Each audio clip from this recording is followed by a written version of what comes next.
What's going on, y'all? I'm DJ Heat, and welcome to my first album. What is my first album, you say? Hey, we're gonna take you on a journey through musical nostalgia. Think back to that first CD that you caught from Sam Goody. Oh, you could have got a tape from the bootleg man. And for my younger generation, you remember the first thing you got off of iTunes or when you got that Spotify for the first time? Yeah, that's how we're gonna do it. It's my first album. Tables are turned right now on my first album. I'm about to get interviews. It's my show. Ladies and gentlemen, Britt Waters. For today. Britt. Thank you for being my guest. This how we rolling? Yes. All right. I'm so excited that I started this show called My First Album. Really? And I mean, other people trying to take credit, so you might as well too. I mean, you know, I allowed you to be my guest today because I may have heard it before from you. So I'll let you explain my idea behind My First Album. Okay, so my idea, is this the first question you asking me?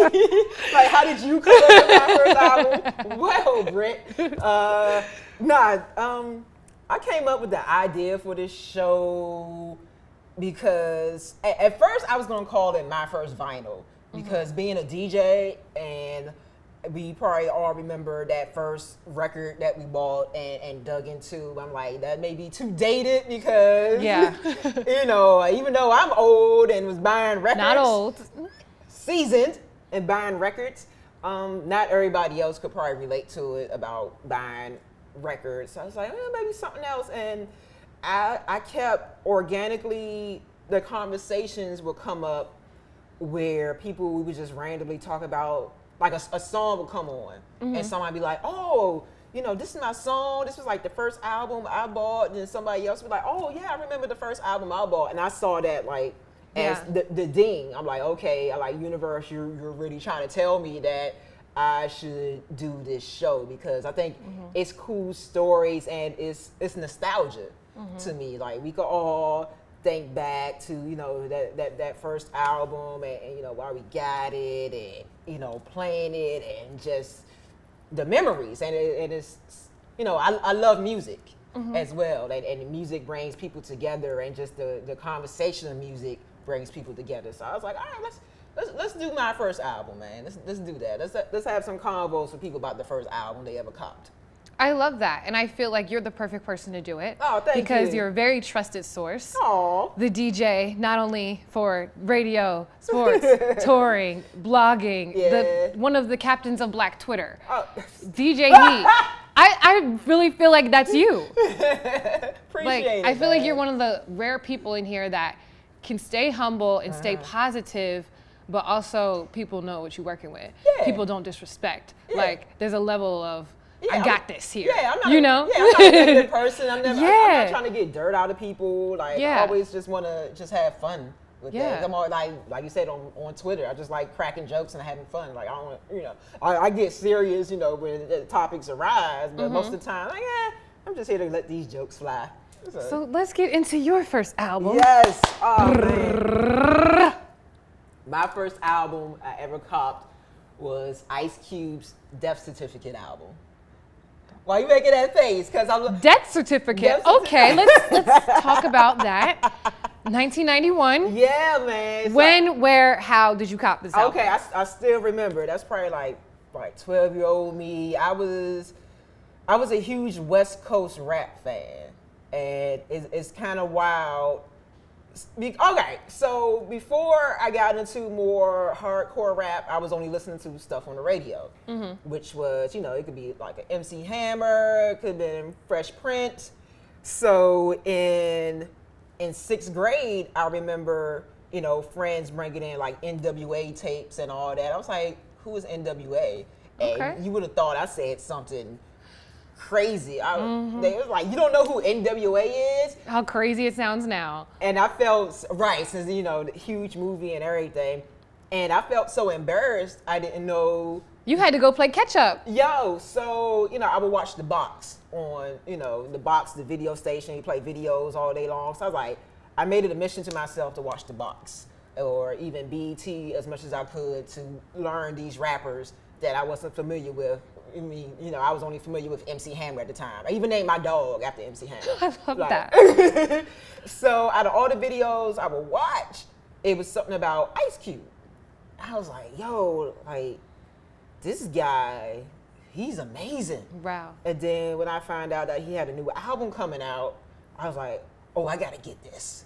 Like, I told my mom, all right, yo, Ice Cube has this new album coming out. Now, didn't that have a parental advisory sticker on it? How did you get around that? The Kemp Mill Records didn't care.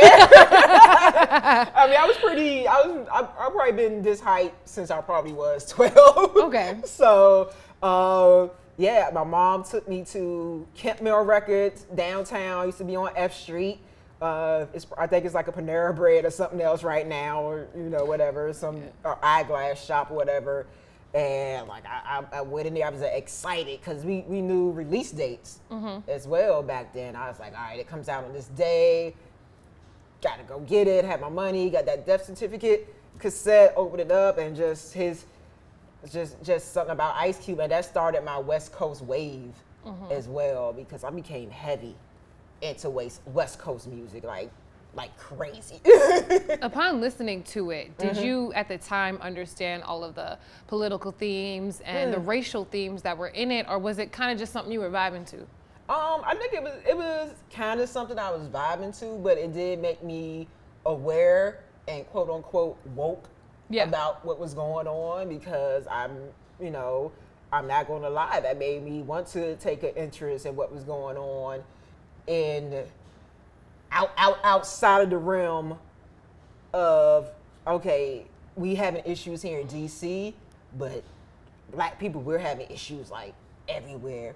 And it made me, pay attention to the Nation of Islam and just how looking at different things, or, even how he talked about, dealing with women. Like, Ice Cube told stories, like storytelling. Yo, his stories, like, you just hang it on to what he's saying, and he's like, okay, yeah, it was just so visual. And I think that's probably maybe why I started being into West Coast and stuff so heavy, because it was and became an advocate that you are today for black people, for LGBTQ rights, because it was being spun in your head. It's crazy for me to go, like I said, from listening to somebody like MC Hammer, it's all dancing and fun, and you think, oh, then Q's like hold up, okay, like oppression, racism, this unfair conditions, blah blah blah. But it was so dope, man. It was the greatest thing to me to hear him and to be like, yes, I own this. I got the parental advisory sticker. Yes. Kemp Mill Records did not care. I was like, did they card you? Nah, they didn't care. That became like my go-to place to buy albums as well, because it was on the bus line. It was an exciting thing to buy albums. I miss it. I miss it too. Like ripping the plastic off, and then that sticker that was always kind of hard at the top. Why was the sticker so hard? So you wouldn't. So they always say hindsight is 20/20, and that we don't always, protect our treasures while they're still here. But people looking back at that album, a lot of people have it on the greatest of all time list. A lot of people have No Vaseline as one of the best diss tracks ever. So did you, while experiencing this album, think that that record and that song would be what it is now? Did it stand out for you? I didn't, because like I said, I wasn't aware of NWA. Oh, okay. So I wasn't aware that, he wasn't cool with his group. But I know you had the magazines growing up and things like that. Yeah. So you already had a side before you knew the war. Yeah, I was kind of, by the time I think I started buying the Source magazine, like, it had been passed. Okay. So I literally had no clue. So it was great when Straight Outta Compton came out. What was rediscovering this album like for you, since it was your first? It made me realize that how, even though we're in a different era, some things are still the same, sadly. Yeah. When he talks about, how the police treat people, and what we're going through when it comes to our country and the military, like, is wow.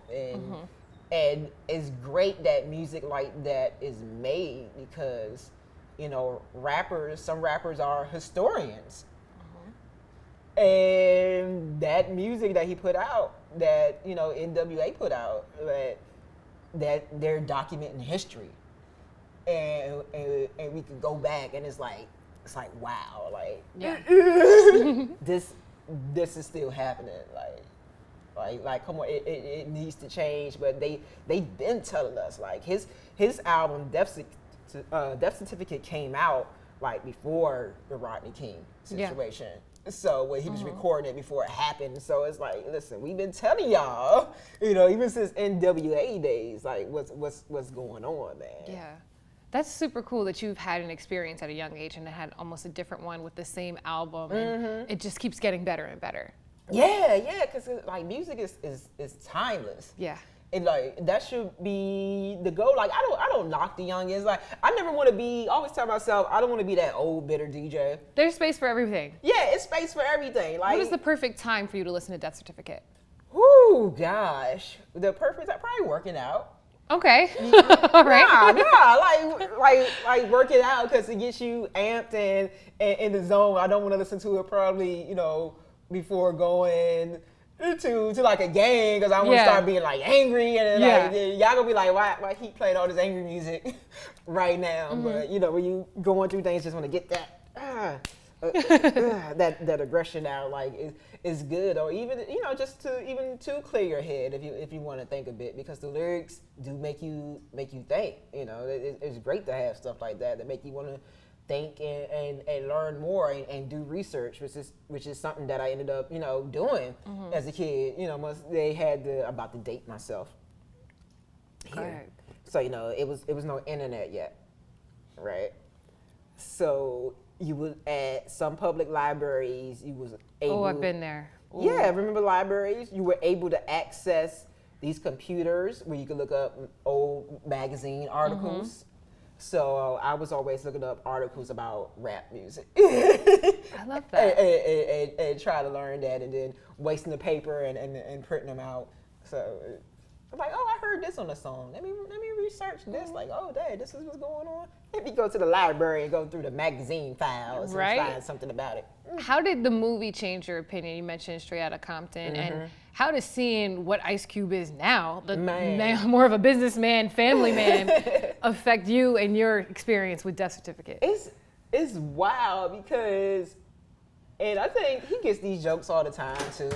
Like, we never would have had a clue that the guy that gave us these songs, these very politically charged songs, would give us not just comedy films, but the family films when he did like, are we there yet? Right. And then the TV show is like, I'm like, Dad? Or Cube? Or he became that guy, and you never know how far someone could go, but it's like the phrase, who would have thought that hip hop would take it this far? Like, yo, this guy, like it's a great thing to see and to witness that in the movie, and how with everybody with NWA, and we only saw the beginning of what could have happened with Eazy-E as a mogul, because he had a great ear for talent. You know what I see from them? Because my favorite rapper is Kanye. Okay. And Kanye idolizes Eazy-E. So to think of them as people that kind of set the tone for the people that we love, and I know that there's young rappers that look up to Kanye, and then there's people kids that look up to those young rappers. It really started with that NWA era. And seeing Ice Cube's transformation from how far hip hop can take him.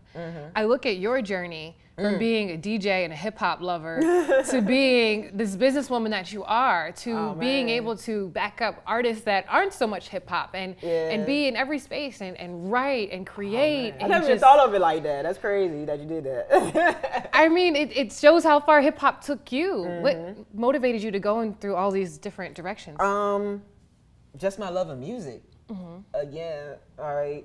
I don't know if you see me at Mystics games, how I'm dancing around. Like, Girl, I'm really you can play Baby Shark and then sit here and have a conversation about Death Certificate. Like, you're it. Diversity. I think once I have to give props to those students that made fun of me for not knowing things, because once I started sitting myself in front of the TV and watching music videos, it became an obsession. Yes. Like to this day, I would still just have music videos on the TV. I would watch BT Jams and BT Soul all day long. So, and then as a kid, you know, before we got all these other stations, it was of course like MTV, VH1, which I think that also helped to shape my diversity. Yeah. Because before VH1 and MTV was showing reality shows, they were showing pop videos. And Carson Daly was it for all of us. Listen, Carson Daly's, listen, I'm older, so Yeah. I'm like, you know, downtown Julie Brown Yep. era, like that. So, and watching, you know, Madonna videos, Billy Idol. Listen, every time you're like, with the rebel, yeah, surprise more. Like every time that video would come on, like it would go nuts. Even Billy Joel, like all the Billies, everybody on there, and so and I think that's great, and that shaped my diversity as a DJ. How, you know, I could play. You know, I could play some Justin Bieber 1 minute. I could give you, Because it's your love of music. it's my love of music. And Like, that's the common denominator throughout whatever you do, whether it's officiating a wedding, which you still can do that? yeah, I Okay. just officiated a wedding like There 2 you months go. ago. Yeah, whether it's that or whether it's like making something for the blog or making Diddy making the band back, because Oh, I credit you man. with that. Oh gosh. I mean, I really think that hip hop did make you who you are, and that you are one of those people, like how I said some rappers look up to Eazy-E and Ice Cube, is how a lot of DJs and young Oh, entertainers man. look up to you. What do you want to share with those people to stay the course and stay authentic? Please be authentic, man, because there's a lot of people, especially in this social media era, where I think we feel like we have to compete with what we're seeing presented on our timeline. And it's easy to beat ourselves up with what we're seeing on our timeline. It's like, dang, like such and such is doing this. Why am I not in that position? Yeah. Like just be ready for that position. You know, keep working and doing your thing. Like the 2 examples I give, like the examples where I am right now. Like when it comes to DJing for the Mystics and the Wizards, I applied for that position so many times. Like I still have one of my audition videos from like 2014 still on my YouTube page. But do you understand how big it is to Yeah. see a female DJ DJing an NBA game? Yeah. And then it's like, we could even do that? Like, Yeah. a lot of people didn't know we were even Nah. in that conversation. Nah, it's big. So keep working hard Yeah. for like be ready. So even after so many times of trying and, you know, finally getting the position, shout out to Trey for encouraging me to apply, because I'm like, dog, I'm tired of applying. Like it's not gonna happen. And then it finally happened. Or, you know, even, you know, touring, you know, being a road DJ, I felt like that was never gonna happen. I remember tweeting it out like, yo, I've done everything I wanted to do in life except for be somebody's DJ. And then a few years later, Yes. like Speaking it of your happened. Twitter, what makes your Twitter stand out is the vulnerability. I've seen you tweet about cats fighting outside your apartment, Oh my to God. you in pain from endometriosis, Yeah, to you man. being open about your finances, your love life, everything. That takes a lot of bravery. It's, for me, it's like putting up a pictures with no filter. Yeah. What gives you that bravery, and are you ever afraid of how people are going to react? I think I've been influenced by great mentors and people around me, like coming up. Shout out to Tigger, who, you know, that's like my big brother, who was a great mentor, and other people I've been around. I've seen how they were never are afraid to share something about themselves, and it makes you relatable, because I don't want anybody to have the experience meeting me or encountering me and to be like, oh, she's this, she's stuck not up. the She's same. like, nah, like I'm human. Like I interact with everybody. Like even my IG DMs, you know, people are like, oh my gosh, like you really replied back. Like why wouldn't I? Like I'm just a kind person. I just want to, you know, Yeah. spread that kindness and let people know that, you know, like I said, going back to And you run everything yourself, right? yeah, Your hands are in every project. Yeah. Okay. So like, I do it all myself, and you know, like again, like I said, with people, we're bombarded with certain images on social media, and we think that you should be perfect, or you think that everybody this is perfect. Life isn't perfect. Yeah. It's not, and I want to show people that, you know, with wins we have losses, with ups and downs, but always spin a positive out of all of it. Like you could get through this. So is motivating other people what keeps you motivated? Yeah, to let them know, because I used to like I'm a way different Heat than I was probably even 5, 6, 7 years ago. Where you know even though I turned up the heat. Oh gosh, here we go again. Nah, man, it ain't that. Like I was like, you know, just real in a dark place. Even though I revealed, you know, I'm in a, but how I approach things and life and paying attention to more things. I'm like, you don't want to keep dragging yourself down, and I always just want to encourage people. Like I love that. Yeah, like because we done been.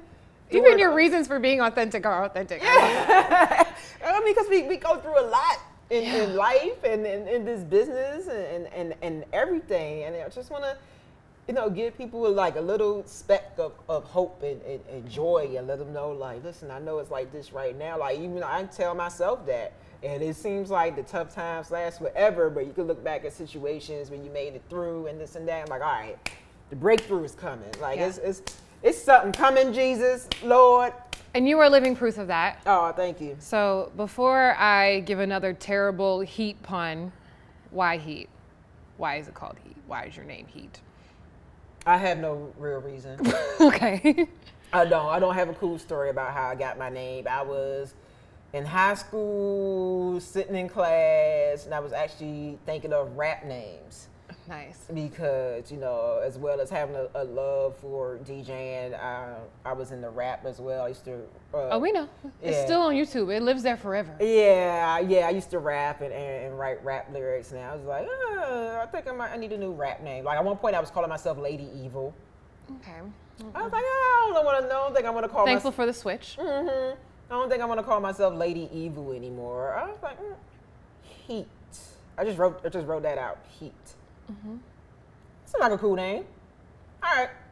And look what it's become today. I know, it's wild. Wild famous Heat. Oh, stop it. Let everyone know how they can keep up with you, because it's a lot. They have tons of options. There's lots of options, but I try to keep it consistent. Yes. Instagram, Twitter, @DJHeatDC. You know, Facebook, when you type in DJ Heat, make sure you look for this space, because there's other DJ Heats out there. But guess what? I own the trademark to the name. Business woman. And website, djheatdc.com. And what's next for you? What are you currently manifesting? Something. It's a secret. I don't want to reveal it right now. Okay. I might show it to you privately. All right. And I feel like death certificate will be in the background. It may. It may. As the influence piece. Yeah. Well, thank you guys for tuning into my show, my first album. I'll let you finish. It's your show. You can wrap it up. You can wrap it up. No. It is your show. I felt like I was Heat for a minute. It's DJ Heat, my first album, Brick Waters. Appreciate you. Thank you so much.